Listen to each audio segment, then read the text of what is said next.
January 13th, 1991, Stockton, California. A sleepy Central Valley town that most people drive through on their way to somewhere else. Behind a modest house on the outskirts sits a converted garage. Inside, surrounded by vintage recording equipment held together with duct tape and optimism, three men are about to begin work on an album that will quietly rewrite the rules of indie rock. Stephen Malkmus, 24, sits with his battered guitar, running through chord progressions that sound deliberately wrong. Scott Kahnberg, his musical partner, fiddles with amplifier settings. And behind the drum kit sits Gary Young, a 37-year-old ex-hippie, former punk show promoter, and the owner of this ramshackle 16-track studio he calls Louder Than You Think. They have 10 days, a tight budget, and absolutely no pressure to make anything conventional. Young watches these two young guys set up and thinks to himself what he'd later tell interviewers. This Malkmus idiot is a complete songwriting genius. For the next week and a half, they'll record in bursts, sometimes nailing songs in one take, sometimes layering sounds until they blur into beautiful chaos.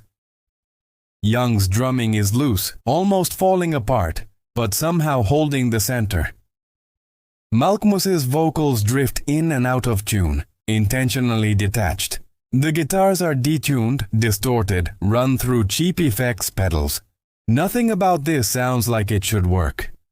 But there's one additional recording location that matters. On December 24, 1990, Christmas Eve, they'd recorded a single track at South Makepeace Studios in Brooklyn, New York. That song, Here, would eventually make it onto the album. A reminder that Pavement existed in two worlds, Malkmus's home base in New York and Kahnberg's roots in Stockton. When they wrap in late January 1991, they have 14 tracks. The album won't be officially released for over a year, but cassette copies will start circulating through the underground almost immediately. By the time Slanted and Enchanted hits stores on April 20, 1992, critics will be waiting for it like believers anticipating scripture. The mythology around Pavement is that they were pure slackers, kids who stumbled into making great music by accident. The reality is more complicated. Stephen Malkmus grew up in Stockton, a city he'd later describe as having an active fantasy life out of necessity. He learned guitar by playing along to Jimi Hendrix's Purple Haze. At 16, he was already playing in local punk bands with names like Bag O' Bones, The Straw Dogs, and Crisis Alert. When he left for the University of Virginia, he met kindred spirits, David Berman, who would later front Silver Jews, and Bob Nastanovich, who'd eventually join Pavement. They formed a lo-fi experimental band called Ectoslavia, making music that was more interested in texture than structure. Back in Stockton, Scott Kahnberg was following a similar path. He'd actually started a band called Pavement in 1987 that played one show before disbanding. The name stuck. When Malkmus returned to California after college in 1989, he reconnected with Kahnberg. They started recording together at Gary Young's studio, initially as a recording project, not a proper band. They didn't even use their real names. Malkmus was SM. Kahnberg went by Spiral Stairs. Their first EP, Slate Tracks 1933-1969, was recorded in a single 4-hour session. Only 1,000 copies were pressed on Kahnberg's self-run Treble Kicker label. But those 1,000 copies found their way to the right ears. Gerard Kosloy, who'd previously worked at Homestead Records and was now co-running a new label called Matador Records, heard it through his fanzine Conflict. Dan Koretsky at Chicago's Drag City label signed them for their next EPs. By the time they entered the studio to record Slanted and Enchanted, Pavement had already developed a devoted cult following. They just hadn't played a proper live show yet. The album title itself came from a cartoon by David Berman. The cover art? A defaced version of an existing album, Ferrante and Tyker's Keyboard Capers. They literally took someone else's cover and scribbled all over it. Everything about Pavement screamed, "We don't care," but that was precisely the point. They cared so much that they pretended not to care at all. Gary Young was not your typical indie rock drummer. Born in 1953, he was old enough to be Malkmus and Canberg's dad. By the time he met them, he'd lived several lives. In the 1980s, Young had been booking punk shows in Stockton, bringing Dead Kennedys, Circle Jerks, and Black Flag to California's Central Valley. He'd played in punk bands himself, including The Fall of Christianity. Then he'd opened his home studio, Louder Than You Think, a 16-track setup in his garage where he'd record anyone with $20 and a dream. When Malkmus and Canberg showed up to record their first EP in 1989, Young volunteered to play drums. After hearing their songs, he was sold. "This Malkmus idiot is a complete songwriting genius," he'd later recall. But Young brought more than drumming to Pavement. He brought chaos. His style was loose, almost sloppy. He couldn't always keep perfect time, and his fills were unpredictable. In a 2003 interview, Young explained his philosophy. "They wanted all that shit straight. I said, no, I ain't playing straight drums for that shit. I made a lot of the turnarounds. I just refused to play the drums straight." Bob Nastanovich, who joined as a second drummer in 1991, later described Young as an indie rock version of Keith Moon. "He was a dynamo. We were really lucky to be associated with him. There were other great bands around at the time, bands similar to us, but Gary was from outer space. He made us unique." On Slanted and Enchanted, Young's drums were recorded mostly in single takes. Hit record, play, done. Stephen Malkmus would later say, "Gary's Pavement drums were one take and hit record. Nailed it so well." But Young's legend would really explode when Pavement started touring. When Pavement hit the road to support Slanted and Enchanted, Gary Young turned live performances into performance art. He would arrive at venues early and hand out vegetables to fans at the door: cabbage, mashed potatoes, cinnamon toast. During shows, he'd perform handstands on his drum stool mid-song. He'd drunkenly fall off his kit, then scramble back on without missing more than a few beats. Sometimes he'd run laps around the venue while the band kept playing. One memorable night, he left his drum kit mid-song to ask the bartender for a cocktail, then returned as if nothing had happened. The band thought it was part of his eccentric charm. They didn't realize how severe his drinking problem had become until they were deep into touring. Malkmus later told Tape Up magazine, "We knew that he was like a hippie and kind of flaky, but we didn't know he had such a bad drinking problem. We found out on that tour because he really got sick from being nervous. That's why I let Bob be in the band." Keep the beat going if Gary passes out. Bob Nastanovich had originally joined as percussion and auxiliary instruments, but his role quickly evolved into backup drummer, insurance against Young's unpredictability. Despite the chaos, or perhaps because of it, Pavement's live shows became legendary. Young's antics gave the band an edge of danger. You never knew what would happen. The music was sloppy, urgent, alive. But by 1993, the situation had become untenable. After recording the watery Domestic EP, Young was out. He'd later say, "We kind of wanted to not record with him anymore, but we were too nice to fire people or even really talk about it." Young would appear on 2 tracks of Pavement's final EP, Major Leagues, in 1999, and reunite with the band for encore performances in 2010. But Slanted and Enchanted would remain the only Pavement album to feature him as the full-time drummer. He died at his home in Stockton on August 17, 2023, at age 70. The band memorialized him on social media. Gary Young put Pavement on the map and made all of their early songs happen.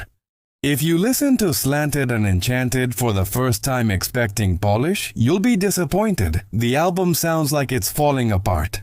Guitars are out of tune, intentionally. Malkmus explored what would later be called slacker tunings, variations of open D and open G that gave the songs their distinctive wobble. Some tracks feature bass guitar, others substitute detuned guitars. The song Here is entirely bass-free. The production is raw, recorded on what was described as a tight budget over 10 days. Spin magazine's Eric Davis wrote that, "The distortion doesn't come from a can, nor is it texture or noise. It's a living thing snaking through the strumming guitars. Malkmus's vocals sit somewhere between earnest and ironic. He never oversells emotion." On Summer Babe, winter version, the album's opening track, he sings about a summer crush in fragmented images. Mixing cocktails with plastic-tipped cigars. Eyes stick to all her shiny robes. The words are vivid but oblique, poetry disguised as throwaway lines. The album careens between styles. Summer Babe is jangly and almost sweet. Trigger Cut explodes with feedback and urgency. No Life Singed Her sounds like it was recorded in a cardboard box. Two States drifts into ambient noise. Loretta's Scars thrashes with punk energy. 14 tracks, 38 minutes. Not a single wasted moment, even when moments seem deliberately wasted. Stephen Malkmus would later reflect, "I think Slanted and Enchanted probably is the best record we made, only because it's less self-conscious and has an unrepeatable energy about it. That energy came from not knowing what they were making. They were trying to Californize the edgier indie rock underground, The Fall, Sonic Youth, Big Black, R.E.M., and filter it through the familiar sounds of 70s AM radio and their own vintage rock heroes, Lou Reed, Buddy Holly, Jimi Hendrix. The result sounded like nothing else in 1992. Before Slanted and Enchanted was officially released, it existed as rumor. Cassette copies began circulating in 1991, distributed to critics and tastemakers without song titles or much information, just music on a tape. Some of these cassettes were recorded directly from Pavement sessions, passed hand-to-hand like contraband. The early copies created a mystique. Music journalists were writing glowing reviews of an album that didn't technically exist yet. College radio stations played tracks from unlabeled cassettes. Zines printed enthusiastic testimonials. By the time Matador Records officially released Slanted and Enchanted on April 20, 1992, the buzz was already deafening within indie circles. Robert Christgau of The Village Voice awarded it an A, writing that Pavement were always good at both tune and noise, and that the album yielded a message complex enough to offer hope that the lyrics will catch up. Eric Davis of Spin designated it the magazine's platter du jour for March 1992, calling it so fine it occasionally seems too perfect. Steve Lamacq at NME called it a marvelous piece of lazy rock and roll that does for the current American new wave what teenage fan clubs A Catholic Education did for British guitar music. The album peaked at number 72 on the UK albums chart. Respectable but not earth-shattering. But commercial success was never the point. What mattered was influence. April 1992. When Slanted and Enchanted hit stores, Nirvana's Nevermind was in the top 10 of the Billboard 200. Grunge was exploding. Flannel shirts and angst were selling millions. Pavement were the outsiders to the outsiders. While Nirvana kicked down the door to the mainstream, Pavement were happily camping in the underground. They had no interest in MTV rotation or radio play. They weren't trying to sell anyone anything. Music journalist Andrew Earls would later write, "The 1992 release of Pavement's proper full-length debut did not result in the permanent transformation of the musical landscape across the entire underground to mainstream spectrum the way Nirvana's Nevermind did that same year. But Slanted and Enchanted was responsible for a kind of miniature variation of that same kind of change when viewed from an indie rock perspective." Chris Ott at Pitchfork put it more bluntly. Slanted and Enchanted fortified and refocused the tired, exploited underground reeling from Nirvana's co-option. It showed us that regardless of the suits and ties invading our world, there was plenty of room to operate beneath the mainstream radar. The album became a rejection of compromise.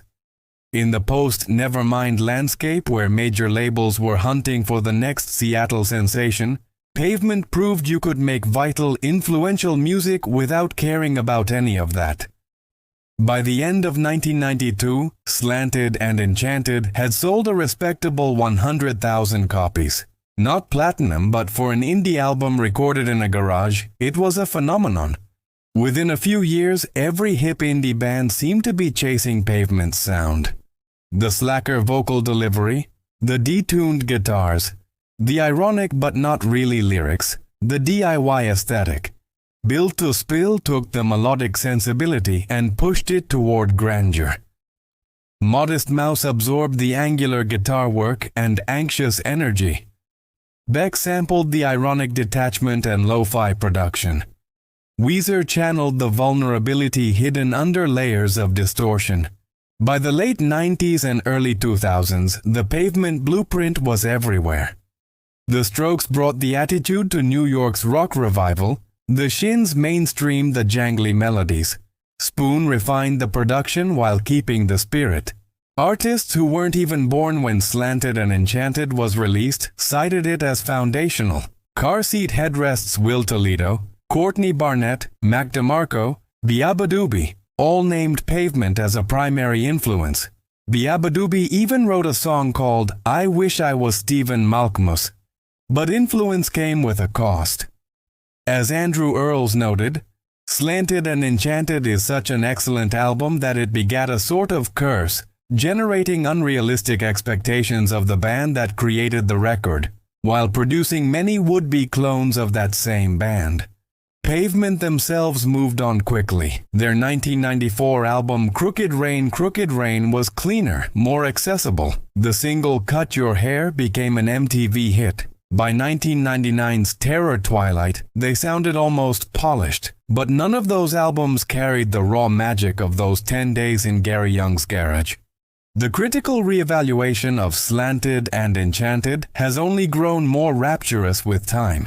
In 2002, Pitchfork awarded the album a perfect 10.0 in their review of the reissue. In 2003, they ranked it the fifth greatest album of the 1990s. Rolling Stone called it the quintessential indie rock album and included it in their 500 greatest albums of all time. Initially at number 134, later moved to 11999 in the 2020 update. AllMusic's Stephen Thomas Erlewine called it a left-field classic and one of the most influential records of the 90s, noting, some listeners may initially find the lo-fi sound of the record inaccessible, but the sheer strength of Pavement's songs settles in after a few plays. In 2017, Billboard called it the definitive indie rock album and a slacker masterpiece. The accolades extended beyond critics. The album appeared in countless best-of lists. NME's Best Albums of the 1990s, Entertainment Weekly's Best Indie Rock Albums, The Village Voice's Paz and Job Critics poll where it placed second in 1992. Summer Babe, Winter Version, was ranked number 286 on Rolling Stone's 500 Greatest Songs of All Time in 2004 and number 292 in the 2011 update. In 2014, the album was featured in Andrew Earls' book Gimme Indie Rock 500 Essential American Underground Rock Albums 1981 and 1996. In 2022, Matador Records released a 30th anniversary edition with remastered audio. That same year, playwright Alex Ross Perry adapted the album into an off-Broadway rock opera called Slanted Enchanted.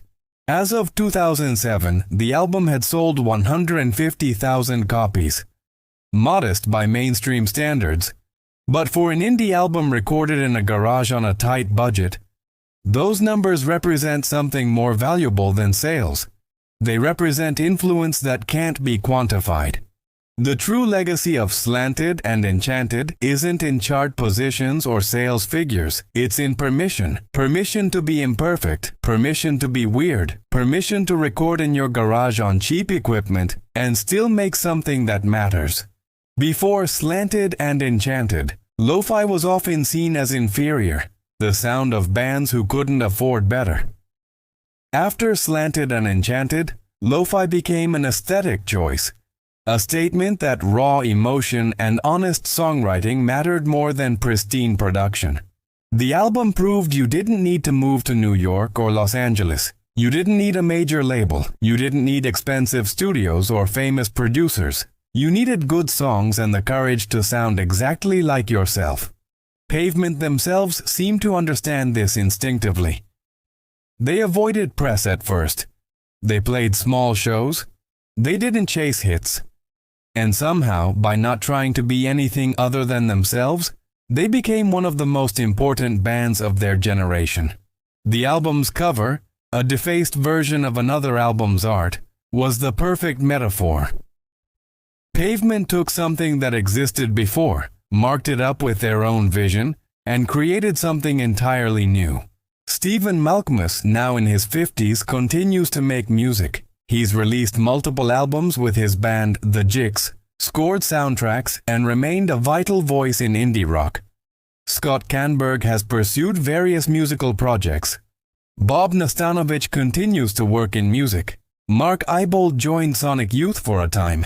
Pavement reunited for tours in 2010 and again from 2022 to 2024, playing to crowds that included both original fans and kids who weren't born when Slanted and Enchanted was released. In their 2010 reunion show in Stockton, their first ever hometown performance, Gary Young joined them for an encore, playing 3 songs from the album he'd recorded in his garage 2 decades earlier.